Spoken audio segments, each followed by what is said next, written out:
República Bolivariana de Venezuela.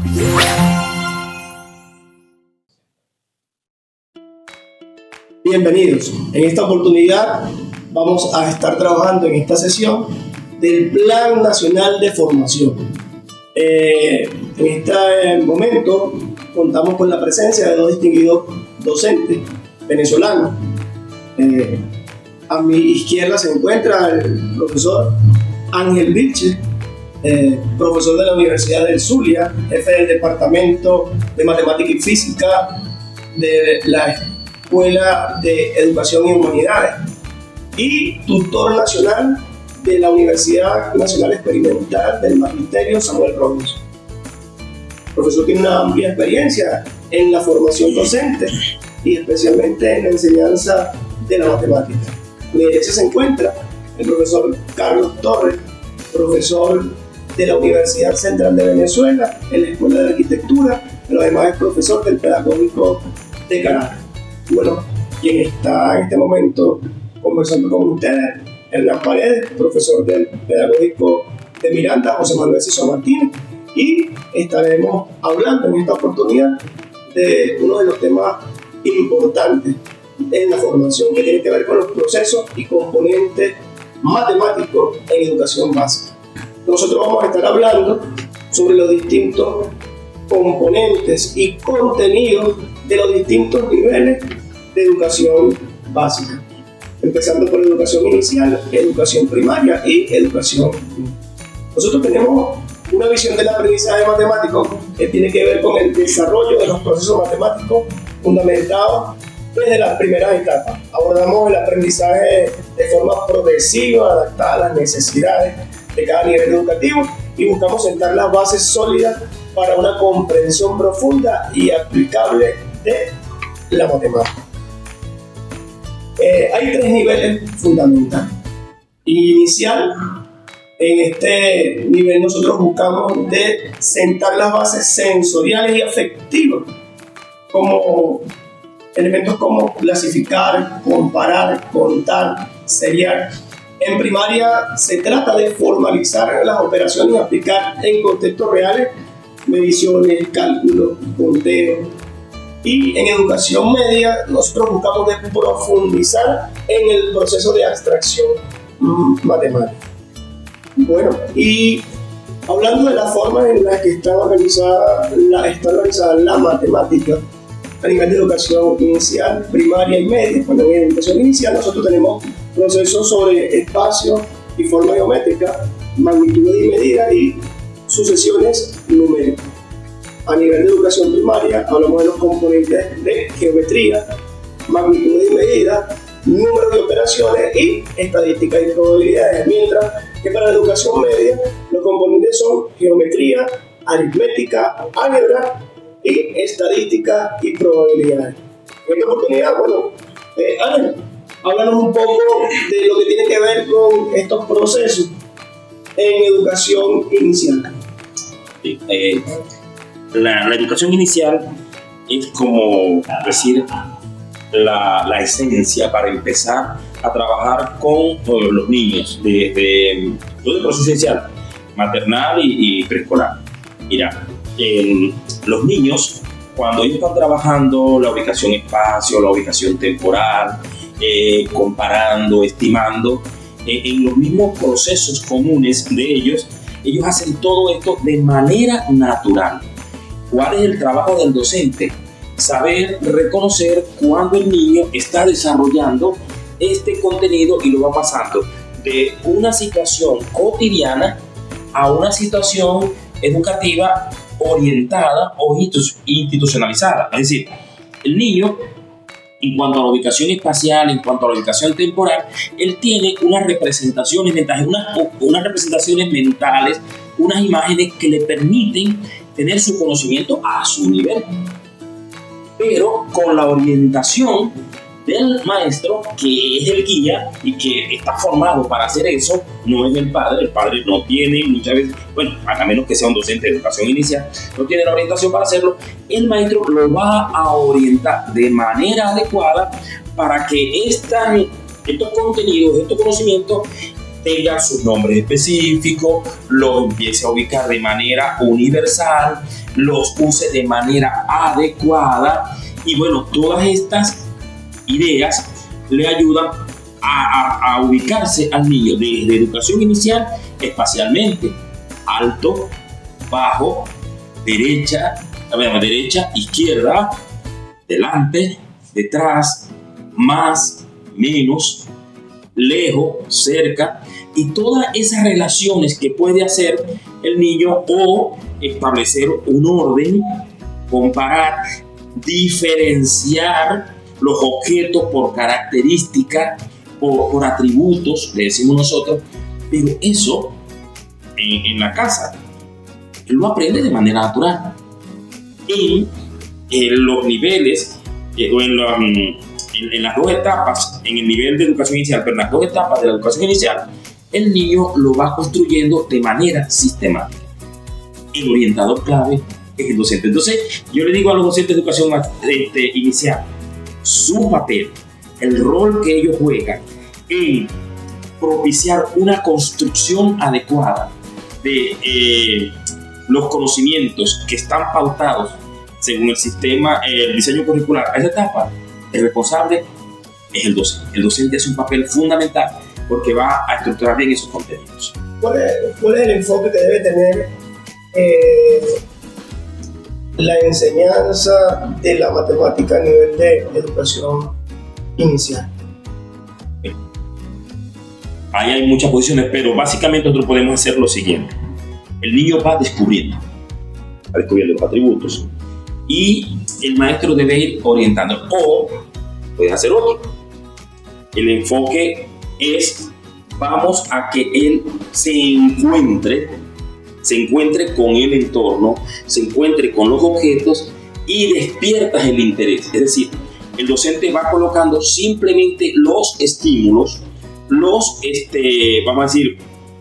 elementos que le permitan despertar y él va a explorar porque de manera intencionada, pero no obligada, el docente va colocando en los espacios, va colocando al niño en diferentes espacios y él le llama el interés. Ya ahí va descubriendo el niño, porque estamos hablando de 2 a 6 años, ya va descubriendo cuáles son sus inclinaciones, qué es lo que le gusta, qué es lo que le llama la atención y va despertando el interés. Entonces él va descubriendo, por eso las salas se van distribuyendo por ambientes. Y entonces el enfoque es donde él realice un descubrimiento para él, un descubrimiento de algunos elementos y el maestro los desarrolla de manera estructurada. El papel del juego.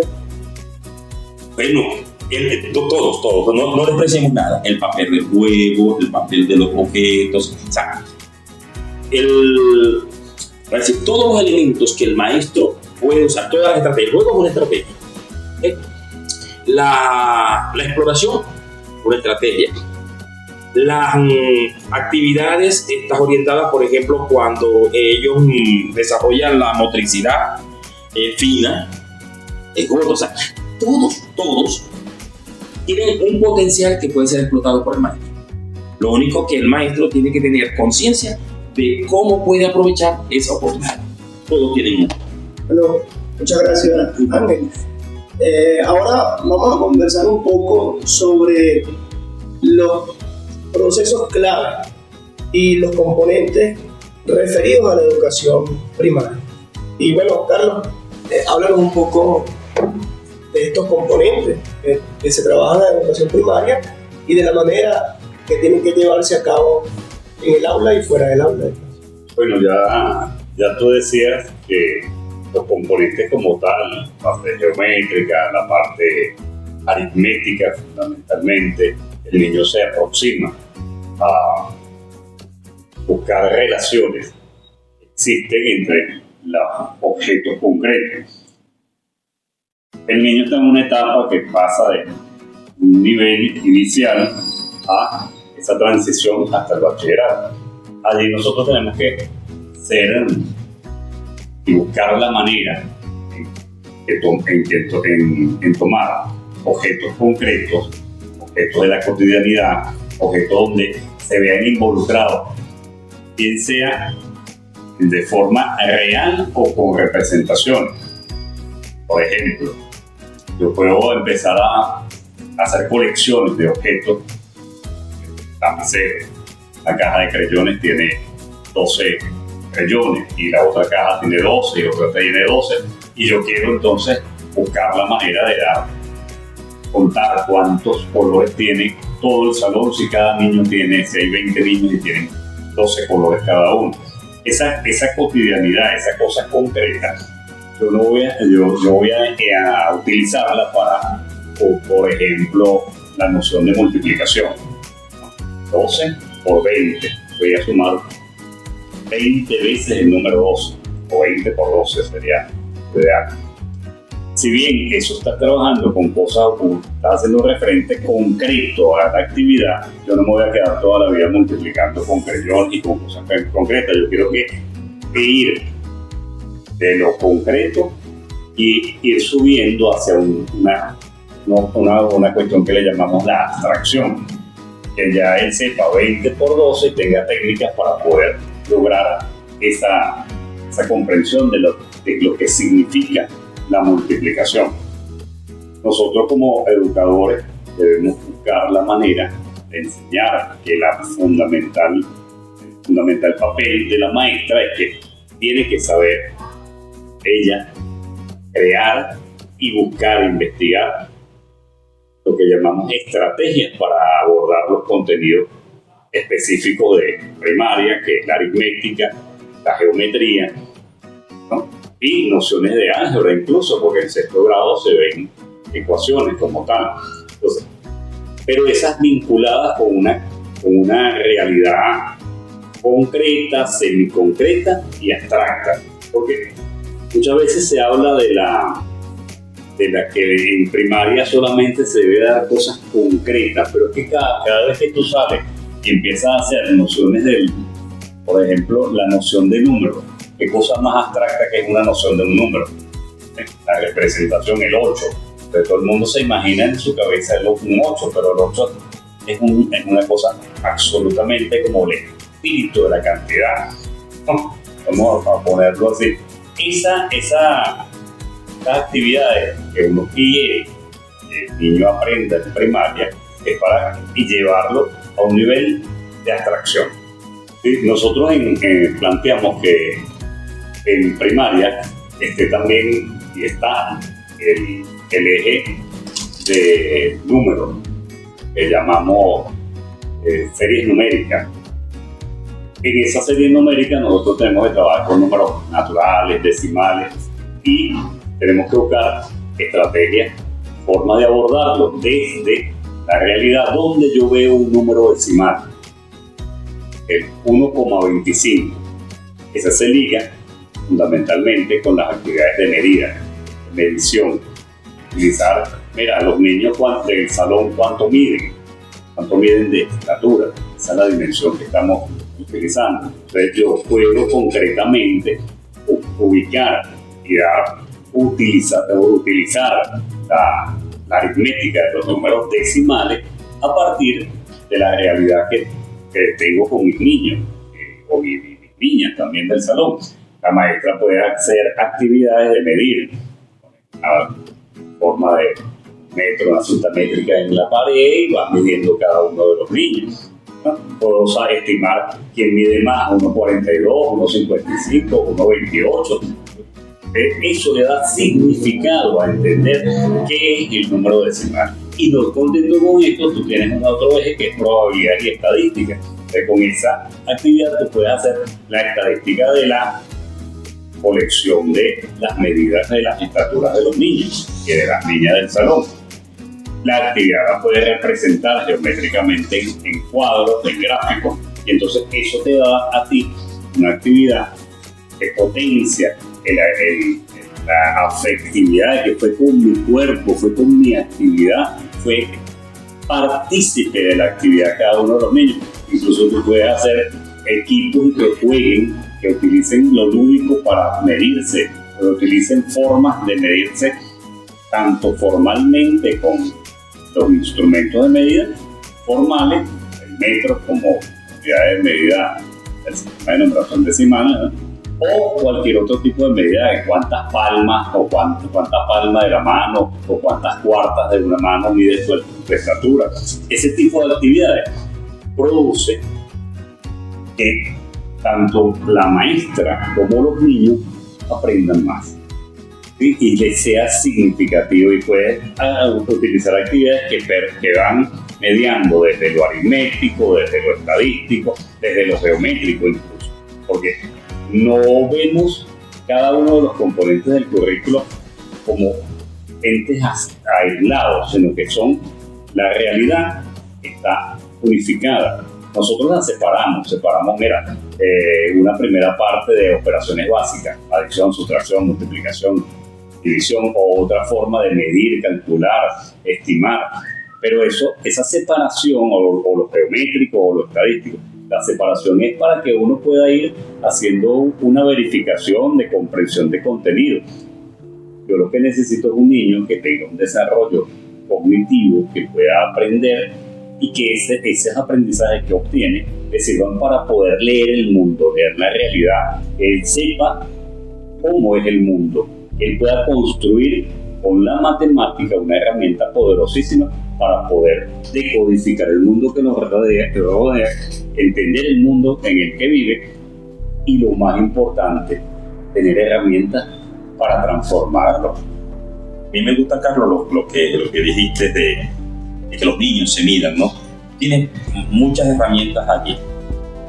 Insisto con esto, el niño escuchó, mi padre mide 1,84, mi mamá mide 1,59, mi tío mide tal, y él está escuchando, y son unos sonidos que tienen un significado. Pero cuando llega a la escuela, ya la maestra o el maestro a la niña o al niño le va a desarrollar, dice, para llegar a este sonido que tú estás escuchando y que para ti representa algo, se usó un sistema de medida, se usaron unos instrumentos. Entonces aprovecho una información que viene del hogar, porque hicimos una actividad que me parece extraordinario, Carlos, lo que hiciste, una actividad que desarrollamos en el aula y pudimos hacer la estatura de cada niño, y allí aprovecho, es una estrategia que se pudiera usar para hablar del metro, las submedidas del metro, y hablamos de un patrón de medidas, y ya lo vamos introduciendo en el contenido que están construyendo tanto las niñas como los niños. Y es tarea del maestro o de la maestra de educación primaria que ese contenido progresivamente vaya siendo un poco, vamos a decir, complejo, pero la palabra compleja es un decir, ¿no? Sea un poco más profundo, sea más detallado, porque desde primer grado hasta sexto grado ha evolucionado. Estoy trabajando con el mismo sistema de medida, pero ya de manera más precisa. Exacto. Y es lo que se busca, ¿no? Me gustaba mucho en una conversación previa a esto, como dice la gente en los medios, introduciendo usar los instrumentos de manera adecuada. Que la maestra y el maestro a un niño que está o una niña que está en tercer grado, cuarto grado, traza cómo vamos a usar un segmento de tal medida, o vamos a medir, bueno, de hasta dónde se mide. Es interesante. Y aunque para nosotros pueda ser algo cotidiano, para el niño aquel sonido que escuchaba hoy es un descubrimiento. Y si es su interés, te lo ganaste. O lo mismo que pasa con un medio, ¿no? Un medio es una construcción escolar. Uh-huh. El niño escucha siempre, dame la mitad de tu galleta. Con timita barajeo, jugábamos cuando éramos más pequeños, ¿no? La mitad es una condición casi social, es una construcción social. Una construcción escolar es, bueno, agarro una unidad, lo pico en dos partes y tomo una de las dos partes, uno arriba, dos abajo, numerador, denominador. Son construcciones, claro, sociales, que nosotros en la escuela nos toca formalizar. Formalizar. La tarea del maestro es formalizar, darle sentido. El por qué se llama numerador, por qué se llama denominador. Todo esto tiene explicación. Lo que te hace grande, lo que hace buena la maestra, que sepa explicar. Claro. Una maestra puede ser buena, que respete a los niños, que le tenga amor a su trabajo, que le tenga amor a los niños, que pueda hablar con la familia, que la quieran. Eso es una buena maestra. La maestra excelente es la que es buena maestra y sabe explicar. Eso es una maravilla. Esa es la maestra que necesita el siglo XXI.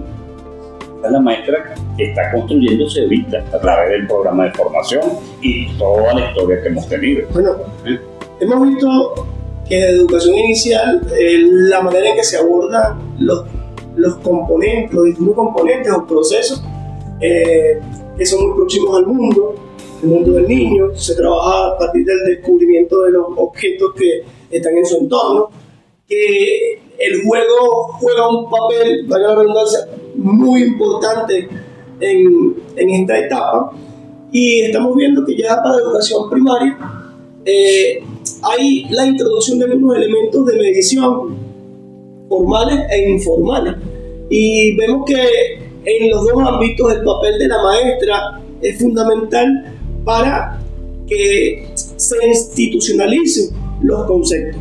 Esos conceptos que vienen a ser conceptos universales, esos objetos matemáticos como el número, como las cantidades, mitad, como el metro, es decir, que son de carácter mundial, pero que en nuestra escuela los niños toman un cierto sentido, le dan sentido a ese aprendizaje que traen desde su hogar. Ahora bien, vamos a pasar a otra etapa, o a otro nivel, vamos a pasar a otro nivel que tiene que ver con la educación media, la enseñanza de la matemática en educación media. Y en esta oportunidad vemos que hay 4 componentes fundamentales. Un componente que es el de geometría, otro componente que es el de aritmética, un componente que es el álgebra, y el otro que tiene que ver con estadística y probabilidad. Bueno, Ángel, yo quisiera que me hablaras un poco de lo que tiene que ver con la enseñanza de la geometría para el nivel de educación media. La ciencia de la geometría en la educación media, aunque todos el nivel de educación media, varía mucho. De primer año hasta quinto año. Desde empezar a usar de manera adecuada, todavía en primer año, los instrumentos de medición, que todavía el estudiante y el profesor o la profesora le pueda indicar las características. Hay un amigo profesor que él dice, el lenguaje que se usa en geometría no es un lenguaje ajeno a las características de los objetos geométricos. Es decir, triángulo, 3 ángulos. Esa concepción o ese significado, vamos a decir, ese significado lingüístico del término triángulo, de repente el estudiante o la estudiante no le ha prestado atención a que tiene una figura geométrica que tiene 3 ángulos, pero el maestro, en este caso sería el profesor o la profesora, puede develar o propiciar que la estudiante o el estudiante haga ese reconocimiento de características. Ok, primer año, pero ahí vamos progresivamente aumentando. Podemos también establecer relaciones como congruencia, semejanza, proporcionalidad. Bueno, pudiéramos llegar hasta el quinto año, donde hablamos de cónica. Una relación tan importante como es simplemente un corte, y aquí, bueno, un corte de un plano a un cono, nos puede hablar de el movimiento de la Tierra alrededor del Sol. Eso es impresionante, pero así es una relación exacta. Y de asociar, yo que le pediría a la profesora y al profesor de geometría de bachillerato, traten de llevar la geometría más al contexto. más al contexto.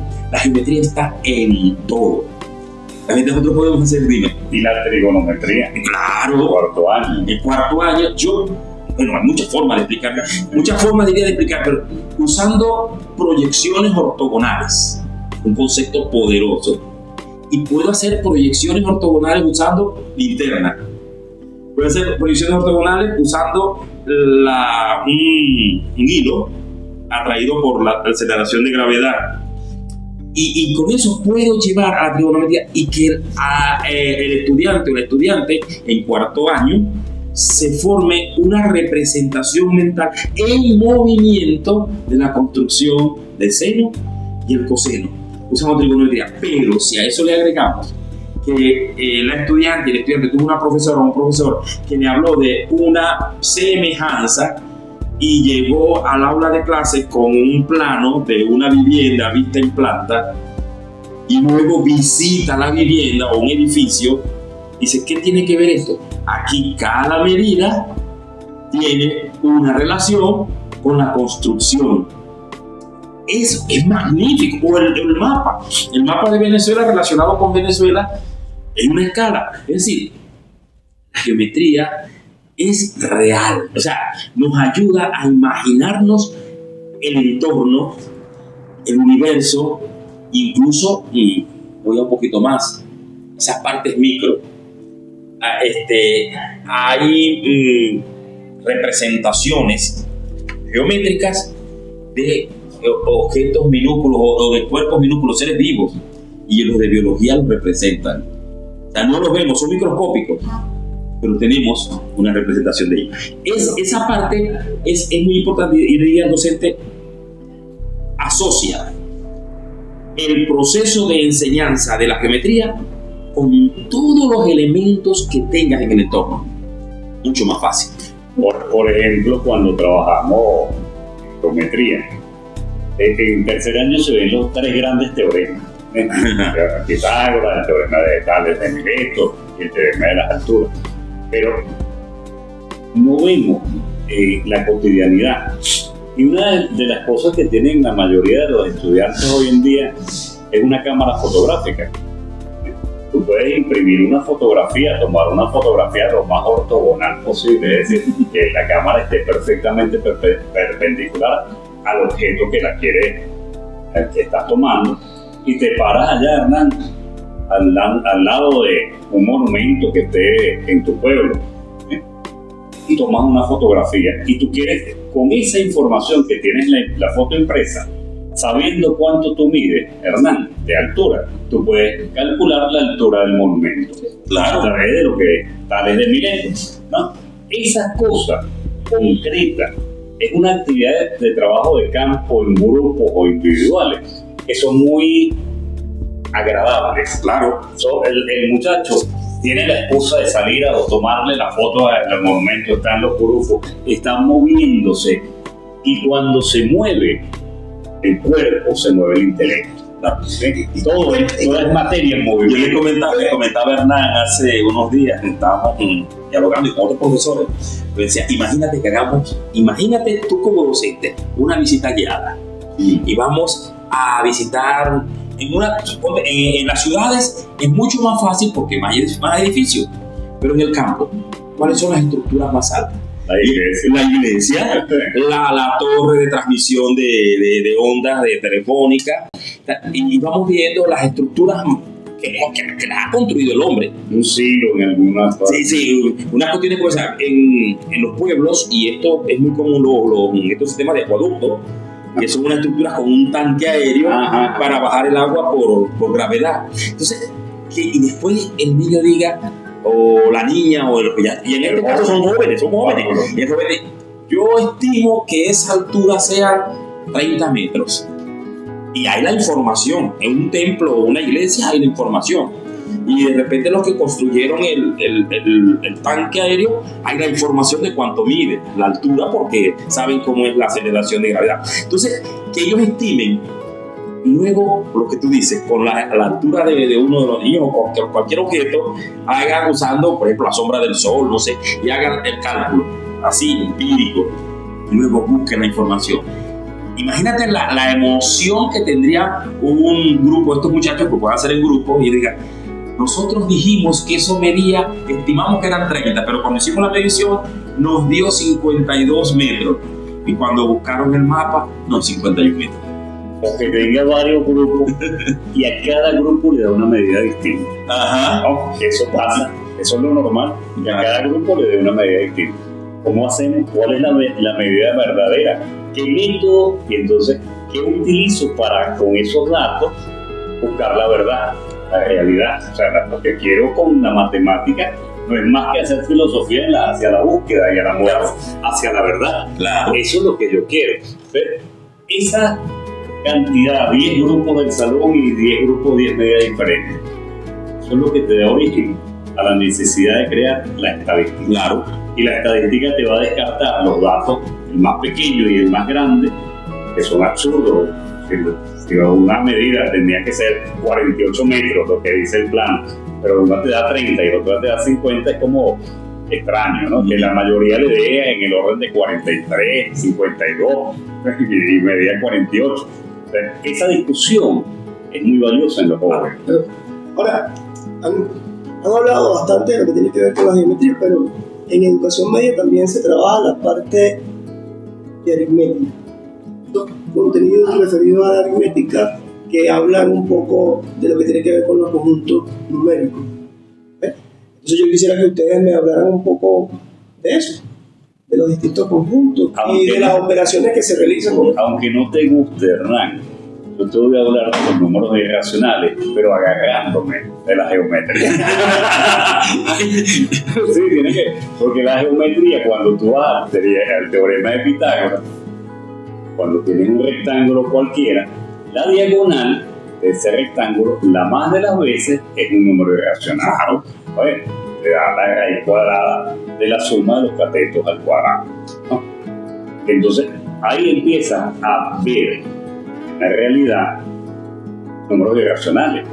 Claro, es una construcción humana, no es natural que uno perciba. Mira, la diagonal de este cuadrado o de esta forma rectangular es un número irracional.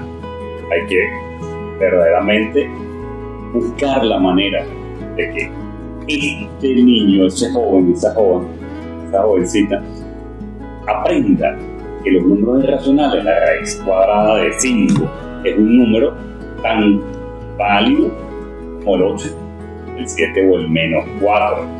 Esa confrontación que tiene la nueva cosa que vas a primer año de bachillerato cuando hablamos de aritmética.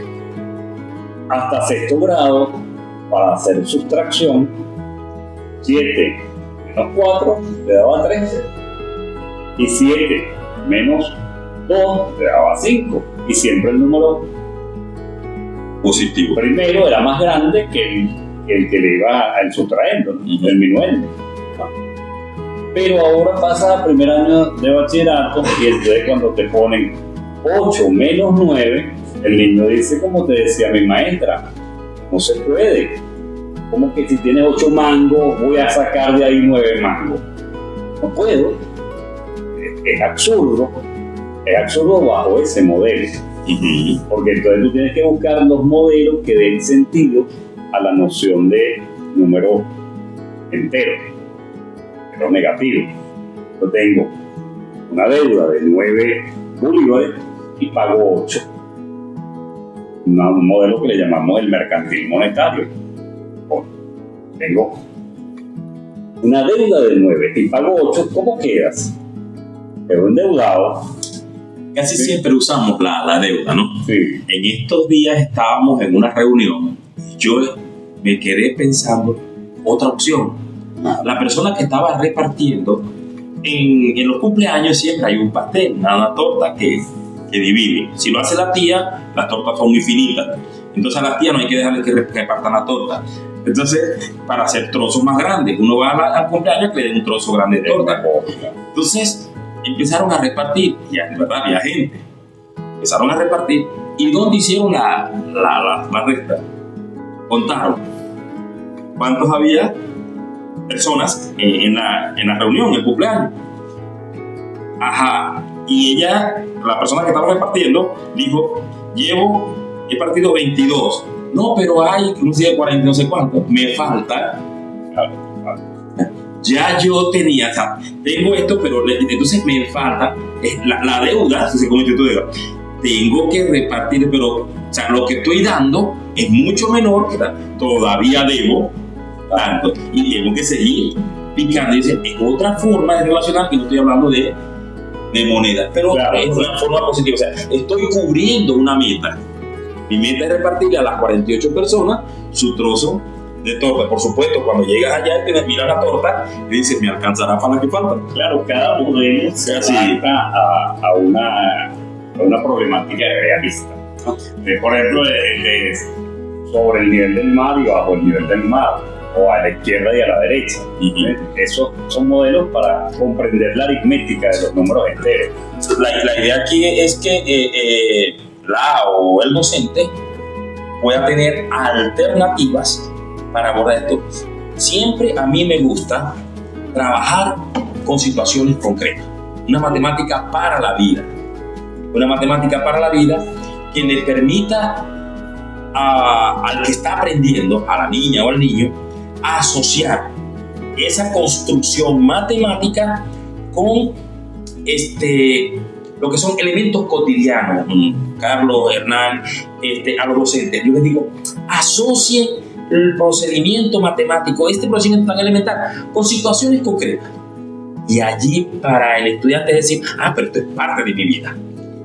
No siempre puedes, o no siempre es fácil conseguir actividades concretas con cada uno de los contenidos, pero no necesariamente tienes que hacerlo con cada uno y todo el tiempo. Hay cosas que son bastante abstractas como tal, que lo referente realista cuesta conseguirlo. Y como estamos todos y todas en formación, todas las maestras, todos los maestros, todos nosotros, perennemente estamos en formación. Sí. Aquí nadie es el plus ultra de los conocedores o conocedoras. Pero seamos humildes. Al año, mira, yo en este año escolar, yo voy a tratar de hacer 5 actividades concretas, con el contenido que más fácil me sea. Y lo interesante es que actualmente tenemos bancos, conocemos de ciertas actividades que son concretas, que lo que tenemos que hacer es socializarlas, porque lo que inventó mi maestra de primer grado A no es lo mismo quizás que lo que inventó la maestra de primer grado B. Entonces hay que socializarla, hay que procurar modelos de integración de esos saberes. Ustedes hablaron bastante de la geometría y hablaron también de la parte aritmética, por eso dije el contexto. Y hay un componente fundamental y que yo digo que es transversal a todo lo que es educación media, que es el álgebra. Porque el álgebra tiene uno de los conceptos fundamentales de la matemática, que es el concepto de funciones.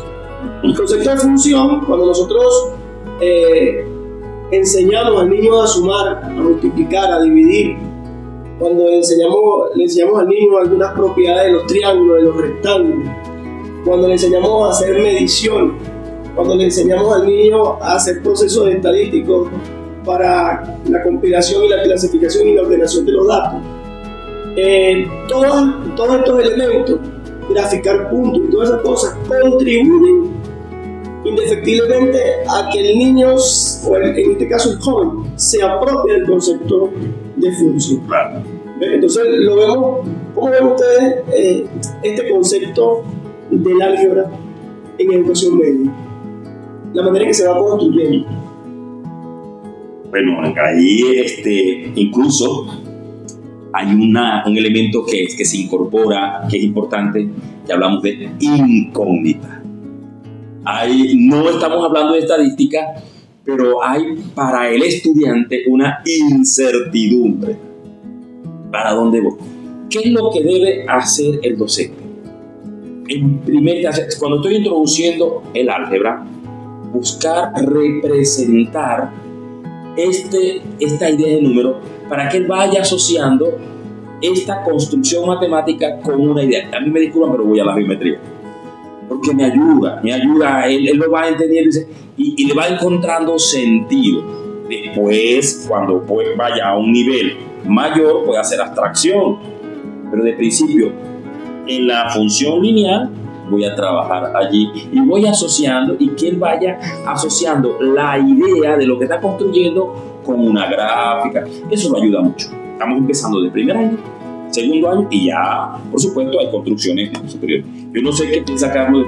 No, sí, la idea de la función como concepto, yo abordo para primer año, segundo año, tercer año, el modelo de ir a comprar queso en una venta de queso. Te digo, mira, si tú vas y compras un kilo de queso, ese kilo de queso te vale, ponte tú 400 bolívares, 500 bolívares. Dice, venta el kilo de queso palmita, 600 bolívares. Entonces, y bueno, si compras un kilo, ¿cuánto pagas? Bolívares. Si compras 2 kilos, ¿cuánto pagas? Bueno, 600 y 600 por cada kilo. Si no quieres comprar un kilo, sino medio kilo, vas a comprar la mitad de 600 bolívares, 300 bolívares. Y ahí yo puedo hacer una tabulación, es decir, hacer una tabla, número de kilos y precio que vas a pagar. ¿Cuánto vas a pagar por la cantidad? Si compro un kilo, 600, 2 kilos, 2200, y así la tabla del 600, ¿no? Sería con su fracción. Hay especificaciones técnicas que si estás en primer año no sabes todavía todos los números reales, entonces no puedes trazar la recta completa, pero uno se puede pedagógicamente pasar esa limitación. Claro, ¿no? En tercer año sí traza. Entonces, al hacer una gráfica en que 1 kilo, 600, 2 kilos, 1200, 3 kilos, y traza. Si no compras queso, bueno, pagaba 0 bolívares. Entonces el 0 vale 0. Tienes una realidad, a lo mejor puedes tú cambiar esa realidad. No quieres comprar queso, no es efectivo, no es interesante comprar queso para alguno de los muchachos. Eligen lo que ustedes quieren comprar. Pongan ahí a discutir, mira, qué es lo que le gusta más, el cocosete, no sé, una galleta, algo que cueste tanto, ¿sí? Claro, el modelo lineal es bastante sencillo, entre comillas, ¿sí? Incluso tú puedes hacer modelos de desplazamiento si tienes que pagar pasaje. No puedo ir caminando al sitio donde voy a comprar, el pasaje me cuesta 25 bolívares, entonces si voy a comprar 1 kilo hacia el lugar lejano, gasto 25 para llegar y 25 para devolverme. Entonces, la función, si voy a comprar cualquier cantidad de kilos de X cantidad de kilos, es la incógnita. X cantidad de kilos, ¿cuánto tengo que pagar? ¿Qué hago? Si compré 1, multipliqué por 600, 1 por 600. Si compré 2 kilos, 2 por 600. Si compro X cantidad de kilos, sería X por 600. Pero si además tengo que pagar pasaje, sería 600X más 50. Ese te da un modelo de cuánto tengo que pagar en total. 600X más 50, que es lo que gasté en el desplazamiento. ¿No? Incluso, Carlos, ahí ese proceso de revertir, que es interesante, porque ya la incógnita es cuánto cuesta el kilo. Porque dijiste, compré 3X o más 4X. Con 500 bolívares, ¿cuántos kilos de queso puedo comprar? Tenemos tanto dinero, incluso voy a meter aquí una cuñita para los docentes, ¿no? Dependiendo de donde estemos, ¿no? Claro. Hay en unas zonas que llamamos queso palmita, en otras le llaman queso telita, en otras le llaman queso duro, en otras queso matera, y aquí, respetando los contextos, pues trabajar con queso. Claro. ¿Cuánto cuesta el kilo de queso? Si compramos 3 kilos más 2 kilos, compro fulana, y en total gastamos tanto. Bueno, también. Y también, o sea, no es solamente cuando, sino que el proceso se revierte y dice, ok, ahora la incógnita es cuánto me cuesta el kilo. Claro, están hablando de de un fenómeno que puede modelarse a través de modelación. de procesos de compra, en este caso una compra de un queso. Pero el concepto de función sirve para distintos fenómenos de la realidad. Fenómenos como por ejemplo la temperatura, que tiene que ver con funciones celularales. Tenemos el crecimiento de la población, que denota una función de carácter exponencial. La reproducción de las bacterias, de los hongos, que tienen este tipo. El virus de la pandemia, los virus se producen. La manera en que se derivan, o sea, el concepto de función es un concepto bastante poderoso, es transversal, pero además que lo van a necesitar nuestros muchachos cuando entren a nivel universitario en las distintas carreras técnicas para comprender, y lo que decía Carlos, comprender y transformar la realidad. Hablamos de carreras técnicas y científicas. No, hablemos, por ejemplo, lo acaba de decir Carlos, el comportamiento de las bacterias.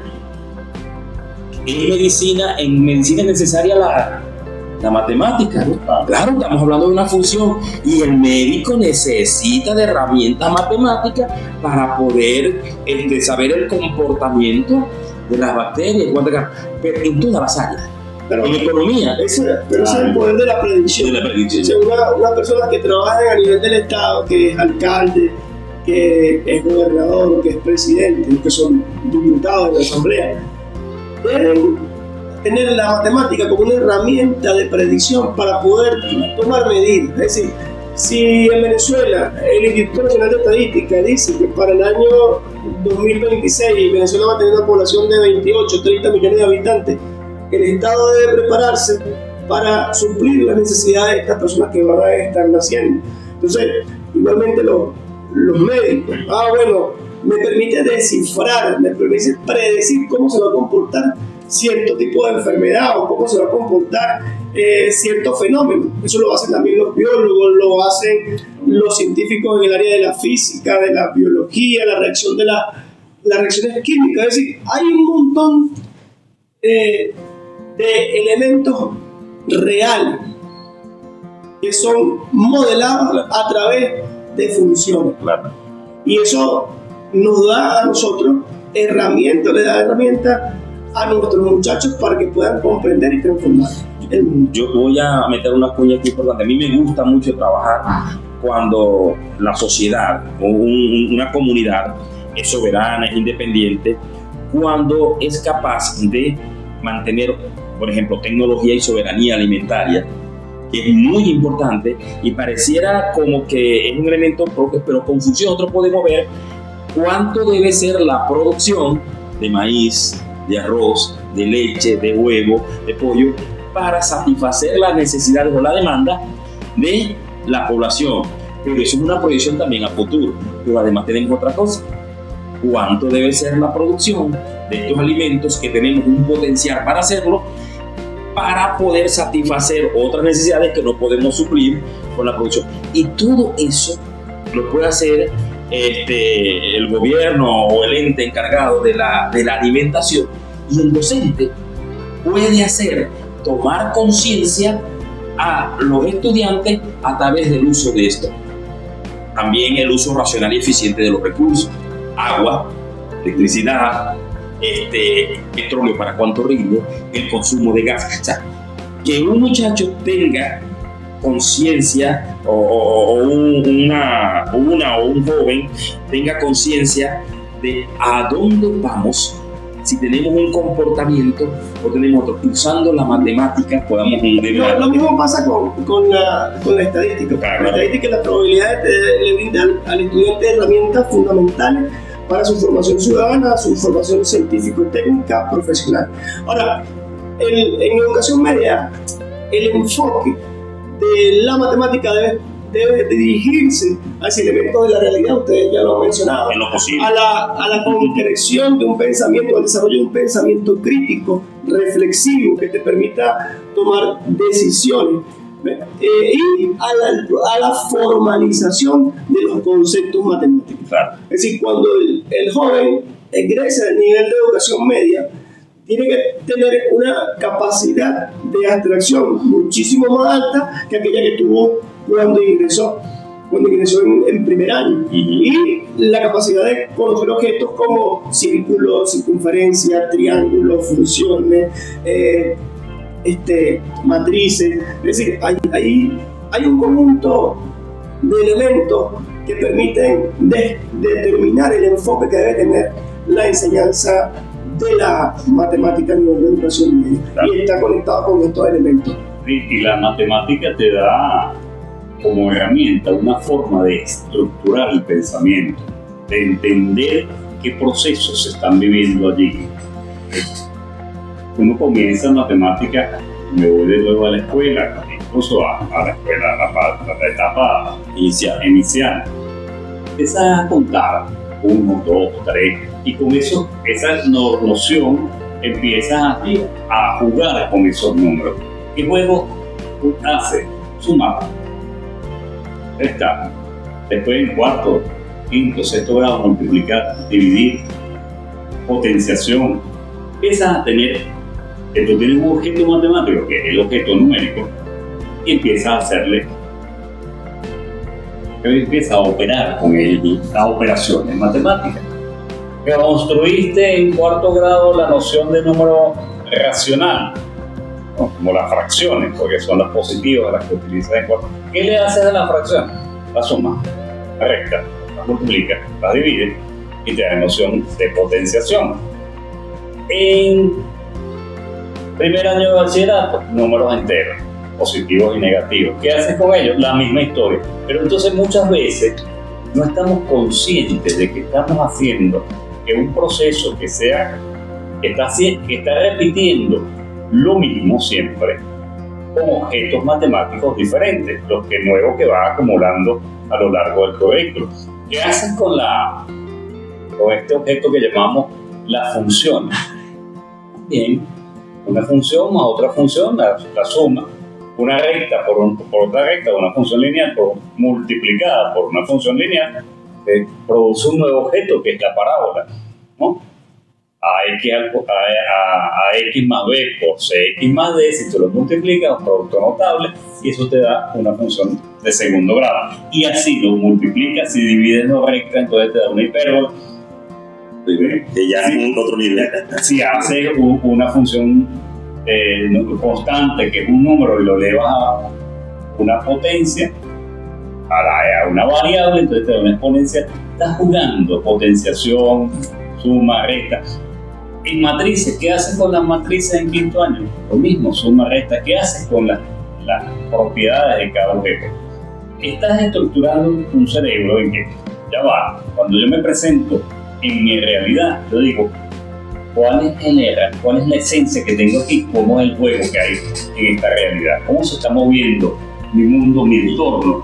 ¿Cómo decodifico yo esa forma en que se mueve la sociedad en la cual vivo?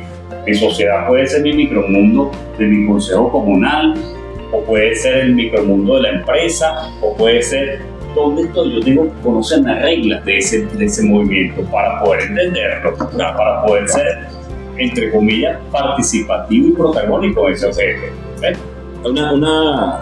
Un aporte, y a mí me gusta siempre recomendar esto a los docentes. Lo dijiste tú al principio y lo voy a reforzar. Estamos en una comunidad de aprendizaje, en un entorno de enseñanza. Vamos a conversar los docentes. Yo tengo esta estrategia, tengo aquella, usamos hace tiempo esta, lo estoy enseñando de esta manera, y que si esa unión, esa integración de ideas se hace, seguro que saldrán cosas mejores. Lo que tenemos es que ser humildes para decir, no lo sé todo, estoy aprendiendo, aunque tengo estudios, y decir, mira, esta parte no la domino bien. Sobre todo en educación primaria, en matemática tengo esta debilidad, pero vamos a conversar. Llegué a bachillerato, soy profesor de matemáticas, pero esta parte no está. ¿Cómo la presentas tú? De esta manera, yo la presento de esta manera, Carlos la hace así, Hernando de esta manera, yo veo, discutimos, conversamos y llegamos a un acuerdo. Ojalá, y cuando se vaya a atender, hay unas instituciones educativas, sobre todo en las ciudades, que son muy grandes, y hablamos de 6 secciones de cuarto año. 8 secciones, y tenemos comunidades mucho más pequeñas, también reconozcamos en zona rural, donde tenemos una sección de quinto año, pero podemos conversar. Esto no se lo recomendaría a los docentes. Bueno, estimado docente, hemos dado un recorrido a lo largo de todos los niveles de educación básica, educación inicial, educación primaria y educación media, sobre los procesos, componentes y diversos contenidos. Hemos hablado con estos profesores que nos han llevado a reflexionar un poco sobre estos componentes y contenidos, el enfoque que debe tener la enseñanza de la matemática en estos niveles. Y bueno, esperemos que ustedes lo hayan disfrutado tanto como lo hemos disfrutado nosotros. Muchísimas gracias y hasta una próxima oportunidad. Gracias por ver nuestra presentación. No olvides suscribirte, dar me gusta, activar la campana de notificaciones, comentar y compartir.